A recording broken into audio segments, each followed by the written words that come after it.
નમસ્કાર.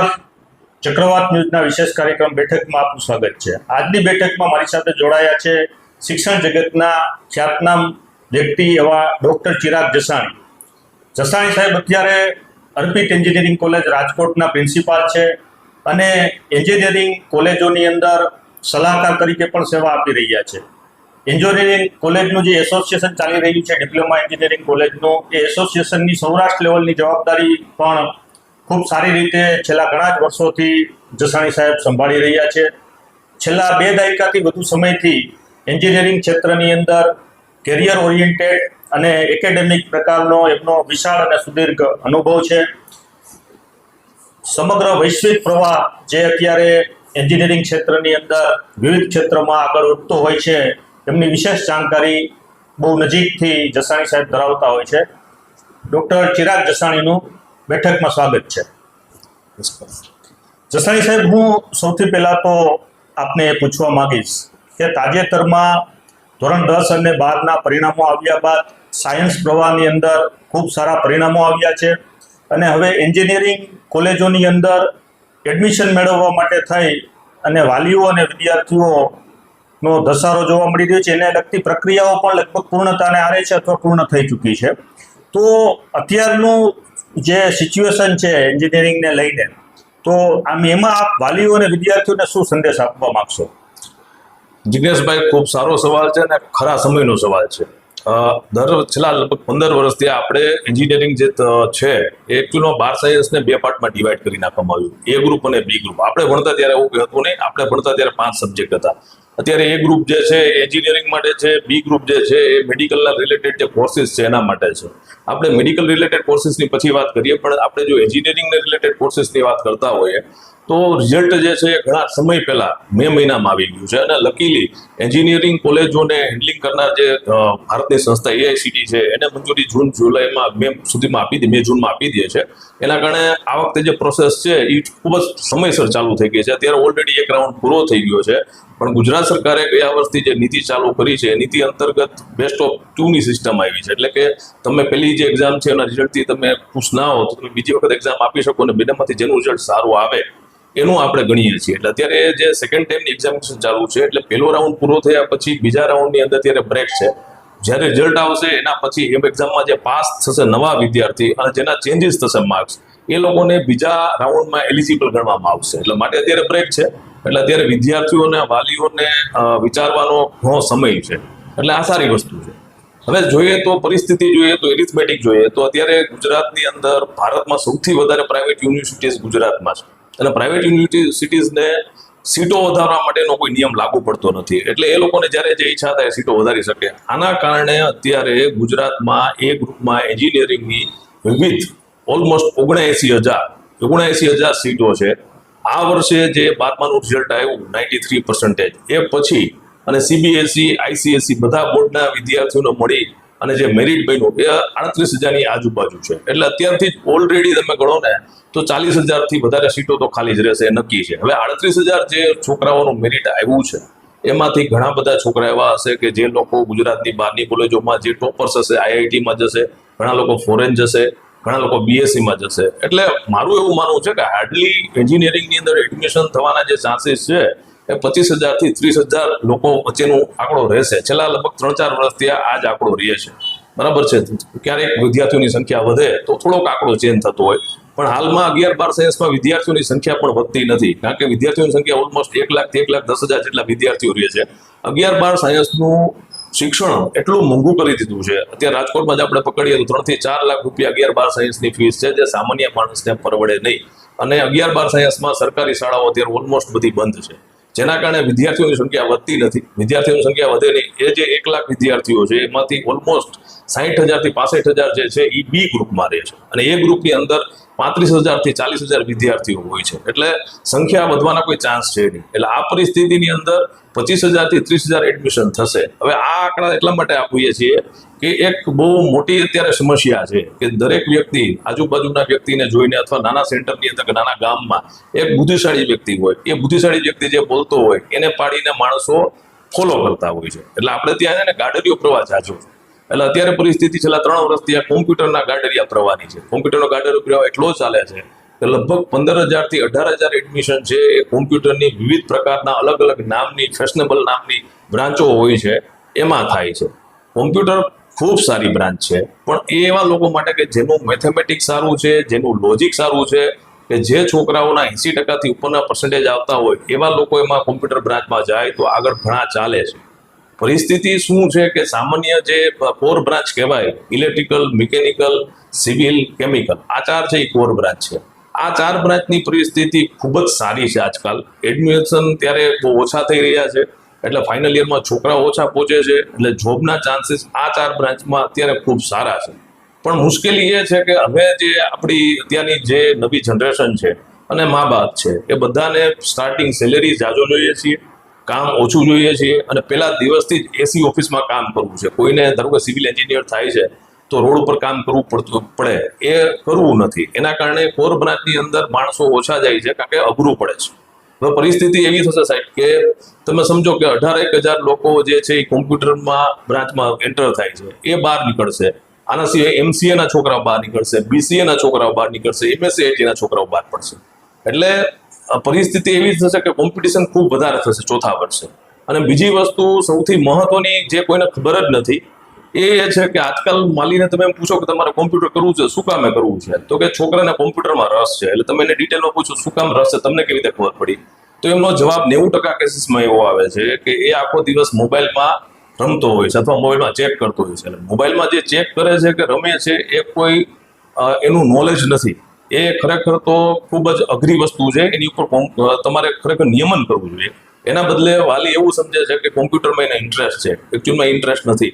અને બીજી વસ્તુ સૌથી મહત્વની કે કોમ્પ્યુટર બ્રાન્ચ જે છે એ બહુ શોર્ટ ટર્મ વસ્તુ છે. ઇન ધ સેન્સ કે તમે સાંભળશો કે આજથી 10 વર્ષ પહેલા, 15 વર્ષ પહેલા એક જાવા નામની વસ્તુ હતી, એની પહેલા ફોર્ટ્રાન હતું, એના પછી ઘણી બધી .NET આવ્યું. દર 5 વર્ષે કોમ્પ્યુટરની અંદર ડ્રાસ્ટિક ચેન્જ આવે છે.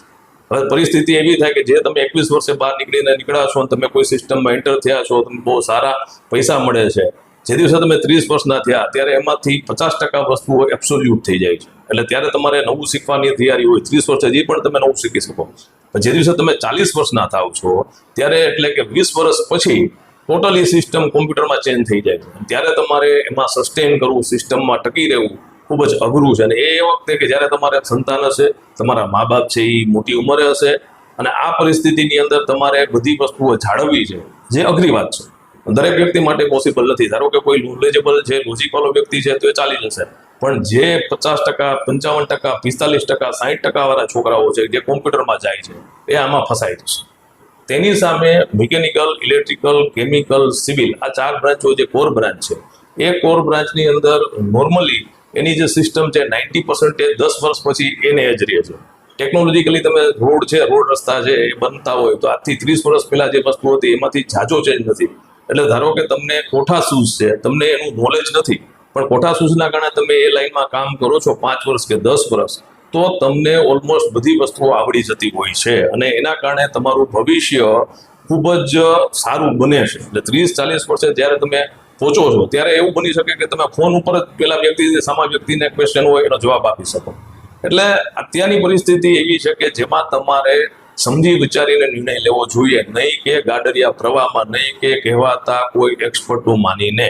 તમારા પર્સન્ટેજ સારા છે, તમારું લોજિક સારું છે, તમારું મેથેમેટિક્સ સારું છે, તો તમે કોમ્પ્યુટરમાં જાઓ. પણ તમારું લોજિક સારું નથી, મેથેમેટિક્સ સારું નથી, ઇમેજિનેશન નથી, તો તમે સમજી વિચારીને એવી બ્રાન્ચ પકડો કે જે બ્રાન્ચમાં 10 વર્ષ પછી, 20 વર્ષ પછી તમને સારું ભવિષ્ય હોય. જસાણી સાહેબ, તમે ખૂબ સરસ રીતે કઈ દિશામાં વિદ્યાર્થીઓએ આગળ વધવું જોઈએ અને એનું ભવિષ્ય કેમાં છે એ વિષય ઉપર તલસ્પર્શી આપનું જે નોલેજ છે, જે જ્ઞાન છે અને આપનો જે અનુભવ છે એના આધારે આપે વિશ્લેષણ કર્યું. હું ખાસ આપને એ પૂછવા માંગીશ જસાણી સાહેબ કે તમે કીધું કે આ ટ્રેન્ડ છે વિદ્યાર્થીઓમાં અને વાલીઓમાં કે કોમ્પ્યુટર અને કોમ્પ્યુટરને લગતા જે અલગ અલગ નામથી ઓળખાય છે, IT ને હવે AI ને આ બધું છે, એમાં જ આગળ વધવું છે અને એના સિવાય આ દુનિયામાં કાંઈ નથી એવું એક વર્ગ માનીને અત્યારે એ દિશા તરફ આગળ વધી રહ્યો છે. પણ એ સિવાય પણ તમે કીધું એમ જે કોર બ્રાન્ચ છે એનું મહત્વ કાયમ માટે ભૂતકાળમાં પણ હતું અને ભવિષ્યમાં પણ જળવાઈ રહેવાનું છે. તો સૌથી અગત્યનો પ્રશ્ન મારો આપને એ છે કે એમ્પ્લોયમેન્ટની દ્રષ્ટિએ અત્યારે જે એન્જિનિયરિંગની વિવિધ બ્રાન્ચ છે, એમાં મિનિમમ સેલરીથી લઈ અને મેક્સિમમ સેલરી સુધી અલગ અલગ બ્રાન્ચમાં શું પોસિબિલિટીઝ હોય છે 4 વર્ષ એન્જિનિયરિંગના પૂર્ણ કર્યા બાદ? હવે એમાં ખૂબ સારો પ્રશ્ન છે. એમાં વાત એવી છે કે કોર બ્રાન્ચ જે છે, કોર બ્રાન્ચની અંદર માની લો કે તમે A+ કેટેગરીની કંપનીઓ છે, રિલાયન્સ છે, ટાટા છે, તો એની અંદર સ્ટાર્ટિંગ જે પેકેજીસ અથવા સ્ટાર્ટિંગ સેલેરી જે હોય છે એ ઓલમોસ્ટ 50,000 થી લઈને 70,000 સુધી હોય છે, પણ એની અંદર સ્ટાર્ટિંગમાં લિમિટેડ એન્ટ્રી હોય છે. પણ તમે સૌથી સારી બ્રાન્ચ જોબ એમ્પ્લોયમેન્ટની માટે ગણતા હો તો મિકેનિકલ એન્જિનિયરિંગ છે. સૌરાષ્ટ્રમાં તો ખાસ, ઓવરઓલ ગુજરાતમાં મિકેનિકલ એન્જિનિયરિંગ જોબની રીતે સૌથી સારી છે. અત્યારે સૌરાષ્ટ્રમાં તમે સ્ટાન્ડર્ડ છોકરો હોય અને સારું આવડતું હોય તો કમસે કમ 15,000 થી 20,000 રૂપિયાનું સ્ટાર્ટિંગ મળે છે, જે મારી દ્રષ્ટિએ ઘણું સારું છે. કારણ બીજું શું છે, હું તમને જિગ્નેશભાઈ એ કહેવા માંગુ છું કે ઘણી વખત તમારી કેપેસિટી અથવા તમારા થિંકિંગ કરતા પેલો સેલેરી નસીબદાર વ્યક્તિને બહુ ખૂબ સારો મળી જાય, પછી જિંદગીમાં પ્રશ્ન આવે ત્યારે એનાથી એ વસ્તુ સહન નથી થતી. એટલે સ્ટેપ બાય સ્ટેપ જે વ્યક્તિ આગળ વધતી હોય એ વ્યક્તિને આગળ જતા આ બધી વસ્તુઓ બહુ ઇઝી હોય. એટલે જે મારું માનવું છે કે કોર બ્રાન્ચમાં 20,000 રૂપિયાનું સ્ટાર્ટિંગ મળતું હોય તો એ ઘણું સારું કહેવાય, અને એમાં એને ભવિષ્યમાં ઘણો આગળ વધવાના ચાન્સીસ રહે છે. અને નોર્મલી મિકેનિકલની અંદર 20,000ની આજુબાજુ કોર બ્રાન્ચીસમાં મળે જ છે, અને એ મળતું હોય તો એ સ્ટાર્ટિંગ કરવું જોઈએ. અને તમે એની અંદર ડિટેલિંગમાં માસ્ટર્સ બનશો તો આગળ જતા ખૂબ સારા પૈસા મળી શકે છે, પ્લસ તમારો પોતાનો બિઝનેસ પણ સ્ટાર્ટ કરી શકો છો. અને ઘણા અમારા વખતના છે અમારા મિત્રો કે જે આની અંદર બહુ આગળ હોય, ખૂબ જ આગળ. અને કોમ્પ્યુટર આઈટીમાં મેં કીધું એ પ્રમાણે સૌથી મહત્વનું શું હોય છે કે એ ફોરેનરે કામ કરતા હોય છે અને એનો સ્ટાર્ટિંગ સેલેરી જે છે એ સારો હોય છે, અને આપણે અત્યારે ફેશનેબલ રીતે પેકેજ બોલતા હોઈએ છીએ, પણ એ અત્યારે બધાને મળવું હવે મુશ્કેલ છે. ઇવન આ વર્ષની જ પરિસ્થિતિ અમે જોઈ રહ્યા છીએ કે પ્લેસમેન્ટમાં થોડી તકલીફ છે, ઇન્ટર્નશીપમાં પણ તકલીફ છે. એટલે આઈટી ક્ષેત્રનું એવું છે કે એ ફુગો છે એ ક્યારે ફૂટી જાય એના ઉપર તમે કોઈ એનું પ્રેડિક્શન ન કરી શકો. અને બીજું કે તમે કીધું એમ અત્યારે ધીમે ધીમે તમે જે કીધું એ વાતના અણસાર પણ આવી રહ્યા છે કે જેને લાખોના પેકેજ મળતા હતા એ કેટલાય બધા યુવાનોને અત્યારે જોબમાંથી છૂટા કરી દેવાના વિષયો પણ ઘણા બધા સામે આવે છે. હા, એટલે જિગ્નેશભાઈ એમાં મને તમે જે વાત કરો એમાં ઉમેરવાનું એ છે કે મેં જે વાત કરી કે જનરલી દર 5 થી 10 વર્ષે આ લોકો ઘણી બધી ટેકનોલોજીકલ ચેન્જીસ કરતા હોય છે. જ્યારે ટેકનોલોજીકલ મોટો ચેન્જ આવે ત્યારે જે બ્રાન્ચના નામે જે કચરો કંપનીમાં ઘૂસી ગયો છે, કારણ કે જે વખતે એને પ્લેસમેન્ટ આપીને કંપનીમાં લીધા હોય ત્યારે બની શકે કે રિક્વાયરમેન્ટ વધારે હોય એટલે બધાને લઈ લે. પછી એમના 5 વર્ષની અંદર એમનું જે એપ્રેઝલ છે, જે એમનું ચેકિંગ છે, એના પ્રમાણે એમને લાગે કે આ કચરો છે, ઇન ધ સેન્સ કે આને એટલું આવડતું નથી, ત્યારે એ લોકો દર 5 વર્ષે કોઈના કોઈ બાના હેઠળ, ધારો કે હમણાં તમે વાંચ્યું હશે ગૂગલે, માઇક્રોસોફ્ટે, બધી સારી સારી કંપનીઓએ ઘણા બધા લોકોને પાણી ચૂવાયું, ઘણા બધા લોકોને જોબમાંથી છૂટા કર્યા. તો એ દર 5 વર્ષે થાય જ છે, અને આ નોર્મલ વસ્તુ છે. એટલે એ વાત જ એ છે કે જ્યારે તમે આ બ્રાન્ચમાં લ્યો છો ત્યારે બ્રાન્ચની અંદર તમને સારું મળે તો સામે સામે રિસ્ક ફેક્ટર પણ ખૂબ ઝાઝા છે. એટલે તમને જો નથી આવડતું તો તમને કોઈ સાચવશે. એટલે આ વસ્તુ વિચારી પોતાની કેપેસિટી સમજી અને નિર્ણય લેવો જોઈએ. બિલકુલ. બીજું આપે કીધું કે શરૂઆતમાં બહુ ઓછી સેલરી હોય પણ જો એનામાં આવડત હોય ને કોઠાસૂઝ હોય તો એ વ્યક્તિ ઇન્ડસ્ટ્રીની અંદર ખૂબ સારા રીતે આગળ વધી શકે છે. અમે જસાણી સાહેબ અંકલેશ્વરમાં હતા, જોબ કરતા, એ વખતે મારી સાથેના કેટલાક મિત્રો કે જે એન્જિનિયરિંગમાંથી અલગ અલગ ક્ષેત્રમાંથી ત્યાં અંકલેશ્વર જોબ માટે આવેલા, એમાંથી ઘણાની સેલરી મહિનાની 1200 રૂપિયા કે 1800 રૂપિયાની હતી. એ જ લોકો અત્યારે દેશ અને વિદેશમાં મહિનાએ 5 લાખથી લઈને 15 લાખ સુધી કમાય છે. એવા મારા જ ઘણા બધા મિત્રો છે. સાચી વાત છે. એટલે પ્રગતિ હંમેશા કોઈ પણ દિશામાં ગમે ત્યારે જો એ તમે બહુ વિચારીને અને ખંતપૂર્વક તમારી કેરિયરને તમે આગળ વધારવા ઈચ્છતા હો તો તમારે દરેક પાસાઓનો વિચાર કરવો જોઈએ, ખાસ કરીને ફ્યુચરનો, જે વિષય ઉપર આપણે ખૂબ સારી છણાવટ કરી છે. સાહેબ, હું આપને એક અગત્યનો પ્રશ્ન એ પણ પૂછવા માંગીશ. આપ જ્યારે ચક્રવાતના વિશેષ કાર્યક્રમ બેઠકમાં આજે અમારી વચ્ચે ઉપસ્થિત થયા છો તો કે વાલીઓની અંદર જે આ તમે કીધું એક ગાડરિયો પ્રવાહ છે, તો આ ગાડરિયો પ્રવાહ ઊભા કરનાર પરિબળો ક્યાં છે? ગાડરિયો પ્રવાહ આ પર્ટિક્યુલર કોમ્પ્યુટરની વાત કરીએ તો એ ઊભા કરનાર પરિબળમાં સૌથી મોટું પરિબળ જે વચ્ચેનો સમય હતો કોવિડનો, એ સમયે વર્ક ફ્રોમ હોમ સિસ્ટમ ચાલુ થઈ અને કંપનીઓને ખૂબ જરૂરિયાત ઉદ્ભવી, એટલે કંપનીઓએ બહુ સારા સેલેરી આપ્યા. એટલે જે સારા સેલેરી આપ્યા એમાં સૌરાષ્ટ્રની અંદર તો એવું છે કે ભાઈ સ્ટાર્ટિંગ જે છે એ પૈસા ઉપર જ કેલ્ક્યુલેશન થતું હોય છે. એટલે એ જે સારા સેલેરી અથવા તો પેકેજીસ જે હતા એના કારણે ગાડરિયો પ્રવાહ ઊભો થવાનો પહેલો પોઈન્ટ આવ્યો. બીજું શું છે કે આપણે ત્યાં અધકચરું નોલેજ હોય છે. અધકચરા નોલેજની અંદર માણસ જે છે એ ગમે ત્યારે આટીમાં આવી જાય છે. એટલે આ જે પરિસ્થિતિ સર્જાવાનું મોટું રીઝન એક આ હતું. અને બીજું રીઝન એ છે કે તમે મારે 20 વર્ષ આ લાઈનમાં થયા. સૌથી મોટું રીઝન એ છે કે વાલીઓને અત્યારે પોતાના સંતાન છે એ સંતાનને કાં તો પોતાના ઘરથી નજીક રાખવું છે, અથવા એ સંતાનને એને પહેલા દિવસથી એસી જોબ હોય અથવા તો કોઈ અઘરા કામ ના કરવા પડે એવી માનસિકતા ધરાવે છે. નાનપણથી એનો ઉછેર એવો થાય છે. સૌથી મહત્વનું, નાનપણથી મોટાભાગના છોકરાઓ સેલ્ફ ફાઇનાન્સ કોલેજો સ્કૂલોમાં ભણ્યા છે, અને સેલ્ફ ફાઇનાન્સ સ્કૂલો જે છે એ ઇન્ફ્રાસ્ટ્રક્ચર વાઇઝ સરસ હોય, એટલે છોકરાઓને એસી મળતું હોય છે. એટલે એને બહાર રોડ ઉપર કામ કરવું નથી, ફેક્ટરીમાં કામ કરવું નથી, કેમિકલ જગ્યાએ કામ કરવું નથી. એટલે આ બધા જે પેરામીટર્સ છે એ પેરામીટર્સની અંદર કોમ્પ્યુટર જે છે એ સૌથી સારો ઓપ્શન્સ તરીકે જોવામાં આવે છે. કારણ શું છે કે કોમ્પ્યુટરની અંદર પેલી જોબ જ તમારે ટેબલ જોબ આવી જાય. તમારે ઓલમોસ્ટ 95% કેસીસની અંદર તમારે એસી વાળી ઓફિસમાં જ કામ કરવાનું આવે. ના હોય તો તમે વર્ક ફ્રોમ હોમ કરીને ઘરે કરી શકો છો. આ બધા જે પરિબળો છે એના કારણે આ વસ્તુ વધારે લોકપ્રિય થઈ છે. ઓકે, તો સાહેબ હું તમને એક વિશેષ મારા મનમાં એક પ્રશ્ન છે કે વાલીઓની અંદર દ્વિધા હોય છે કે કઈ બ્રાન્ચ લેવી, અને બ્રાન્ચ નક્કી થાય તો પછી કઈ કોલેજમાં આગળ વધવું. કારણ કે એની બાબતે વાલીઓ સતત દ્વિધામાં હોય છે, અને તમારા જેવા એક્સપર્ટ લોકો હોય કે અનુભવી લોકો હોય એની સલાહ પણ ઘણા બધા વાલીઓ લેતા હોય છે. તો આજે આપનું શું કહેવું છે કે એમાં એને કયા ક્રાઇટેરિયા ને કયા ધોરણોને અનુસરવું જોઈએ કોલેજની પસંદગીમાં, અને બ્રાન્ચની પસંદગીમાં તો આપણે ખૂબ સરસ રીતે આપણા દર્શક મિત્રોને પ્રકાશ પૂરો પાડ્યો, જ્ઞાન પૂરું પાડ્યું, પણ કોલેજની પસંદગી કરવામાં કઈ બાબતોને કયા પરિબળોને ધ્યાનમાં લેવા? આ આપે જે કરેલ છે ને ખરેખર ખૂબ જ મહત્વનો અને જરૂરી પ્રશ્ન છે. અત્યારે પ્રાઇવેટ યુનિવર્સિટીઝ અને પ્રાઇવેટ કોલેજીસ બહુ વધી ગઈ છે. હું ખુદ પ્રાઇવેટ કોલેજીસના એસોસિએશનને રિપ્રેઝેન્ટ કરું છું. જ્યારે તમે કોઈ પણ કોલેજ અથવા કોઈ પણ સિટી પસંદ કરતા હો ત્યારે તમારે પહેલા તમારી આર્થિક પરિસ્થિતિ જોવી જોઈએ. તમારી આર્થિક પરિસ્થિતિને પરવડતું હોય તો એ પ્રમાણે તમારે સિટી નક્કી કરવું જોઈએ, અને એ સિટીમાં પણ એવી કોલેજો નક્કી કરવી જોઈએ કે જે કોલેજોની અંદર બ્રાન્ચની અંદર સીટો એક લિમિટમાં છે, અને જે કોલેજનું ઇન્ફ્રાસ્ટ્રક્ચર સારું છે, જ્યાં સ્ટાફ છે એ પૂરેપૂરો છે અને સ્ટાફ પૂરેપૂરો ભણાવે છે, અને જ્યાં પ્લેસમેન્ટની માટે કંપનીઓ આવે છે. પ્લેસમેન્ટની કંપનીઓ જે છે તો બધા અત્યારે તમે જોશો એડવર્ટાઇઝમેન્ટ બે પેજ ભરીને કરે છે, પણ એ બધી સાચી માનવી નહીં. ત્યાં જે વિદ્યાર્થી આગળ ભણેલ છે અથવા એ સિટીમાં જે લોકો બુદ્ધિશાળી, જે ખબર પડે છે એવા લોકો રહે છે, એનું નોલેજ મેળવવું કે આ યુનિવર્સિટી અથવા આ કોલેજ આવી જાહેરાતો કરે છે તો ખરેખર ત્યાં શું છે, અને એના પછી તમારે નિર્ણય કરવો જોઈએ. બીજું સૌથી મહત્વનું, મારી દ્રષ્ટિએ એટલા વર્ષના અનુભવ પછી, નાના સેન્ટરના ગામડાના લોકો જે છે કે જે લોકો ખેતી કરે છે અથવા નાના કામ કરે છે, એ લોકોને બિચારાને સંતાન એક કે બે જ હાલમાં હોય છે, અને એ લોકોને એવી ઈચ્છા હોય છે કે ભાઈ મારે જેવી પરિસ્થિતિ મારા સંતાનને ના જાય એટલે મારા સંતાનને ભણાવવો છે. એટલે એ પેલા ધોરણથી જ એક રીતે લૂંટાતો હોય છે, અને 11-12 સાયન્સમાં એ કોઈના કોઈ હોસ્ટેલમાં અથવા તો કોઈ એવા સેન્ટરમાં છોકરાને મોકલે, ત્યાં 3 થી 4 લાખ રૂપિયાનો ખર્ચો કરે.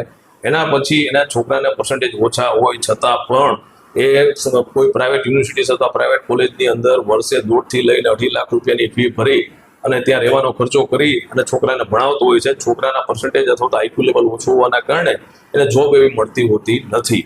એટલે જ્યારે તમારી આર્થિક પરિસ્થિતિ સારી નથી ત્યારે ગુજરાત સરકારની સરકારી કોલેજો પણ એન્જિનિયરિંગમાં ઘણી બધી છે, અને એ સારા સેન્ટરમાં પણ છે.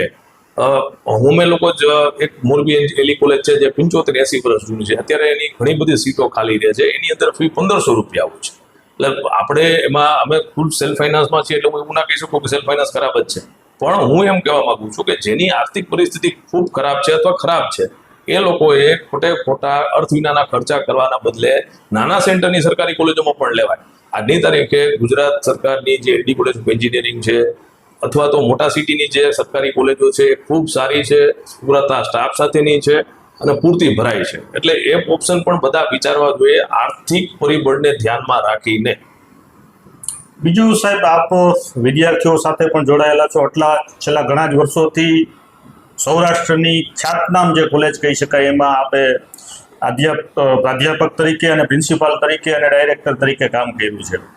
તો ખાસ જે અત્યારે સાયન્સનો ટ્રેન્ડ હોય છે કે પોતાના છોકરાને સાયન્સમાં જ ભણાવવો અને આર્ટ્સ અને કોમર્સ લાઇન તરફ ન લઈ જવા, તો સાયન્સમાં એડમિશન મળી જાય છે અને પછી એન્જિનિયરિંગમાં પણ આવા છોકરાઓ એડમિશન લેતા હોય છે. તો એમાં શું ધોરણ હોવું જોઈએ, કેવા છોકરાને સાયન્સમાં ભણાવવા જોઈએ, કેવાને કોમર્સ કે આર્ટ્સમાં લઈ જવા જોઈએ, એનો આઈક્યુ લેવલ તમારે કઈ રીતે કે એની જે કાંઈ મેમરીઝ છે, આ બધા પરિબળો કયા પરિબળોને ધ્યાનમાં લઈને વાલીઓએ પોતાના દીકરાને આગળ કઈ રીતે વધારવો એવા નિર્ણયો લેવા જોઈએ?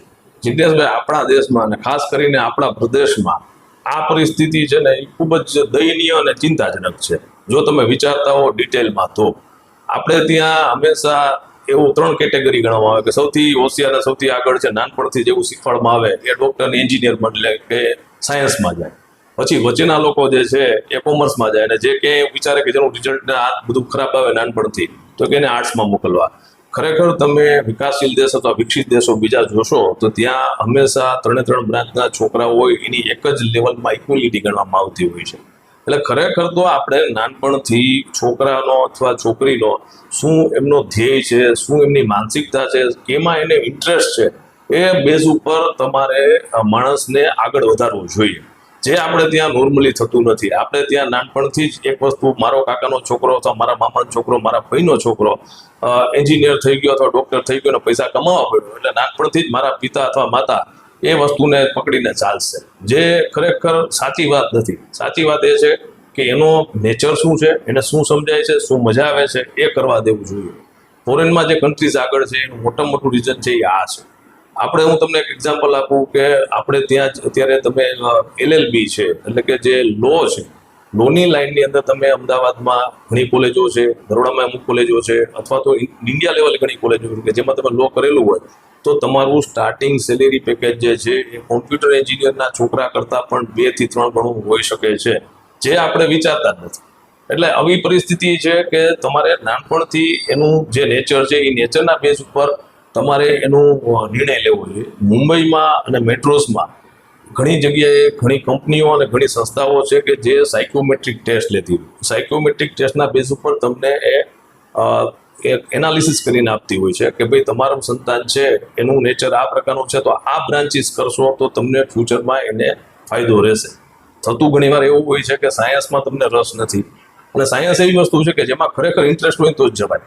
પણ માણસો આપણે જ્યાં સેલ્ફ ફાઇનાન્સ નાનપણ સ્કૂલો છે એની અંદર ગોખાંબી અને રિઝલ્ટો 90%, 95%, 100%, 99% આપી દે છે, જેનું જોઈને આપણે લોકો એને 11-12 સાયન્સમાં ઘુસાડી દઈએ છીએ, અને પછી એ ભૂલથી એન્જિનિયરો થઈ જાય છે, અને બી ગ્રુપમાં તો પપ્પા પાસે પૈસા હોય તો ડૉક્ટરો પણ થઈ જાય છે, જે સમાજ માટે અને દેશ માટે ઘણી વખત ચિંતાજનક પરિસ્થિતિ છે. એટલે આ વસ્તુનું ખરેખર ધ્યાન રાખી. કોમર્સમાં પણ ખૂબ સારી લાઈનો છે અને ખૂબ સારું ભવિષ્ય છે. આર્ટ્સમાં આપણા દેશમાં થોડું ઓછું છે, પણ આર્ટ્સની અંદર જો તમને ઇન્ટરેસ્ટ હોય તો એમાં આગળ વધવું જોઈએ. બાકી કોમર્સને તો ખરેખર આપણે નીચે લેવું જ ના જોઈએ. એમાં જે લોકોને રસ છે એમાં એને ખરેખર આગળ વધવું જોઈએ, એમાં પણ ફ્યુચર સારું જ છે. પણ મારો જિજ્ઞેશભાઈ 20 વર્ષે એક અનુભવ છે કે તમે કોઈ પણ લાઈનમાં જાઓ, કોઈ પણ ક્ષેત્રમાં જાઓ, તમે તમારા 100% આપશો અને જે લોકો છે એની અંદર તમે ટોપ 15%માં રહેશો તો તમારું ભવિષ્ય હંમેશા સારું જ રહેશે. તમે તમારા 100% આપો. ખૂબ ખૂબ ધન્યવાદ જસાણી સાહેબ, આપણે ખૂબ સરસ સારી રીતે માર્ગદર્શન આપ્યું. ચક્રવાત ન્યૂઝના દર્શક મિત્રોને એનાથી ઘણો બધો ફાયદો થશે, લાભ મળશે, અને પોતાના સંતાનોને આગળ કઈ રીતે વધારવા એ દિશામાં વાલીઓ ચોક્કસપણે આપના અનુભવના આધારે એને અમલ પણ કરશે એવી આશા સાથે ધન્યવાદ. જય હિન્દ, નમસ્કાર.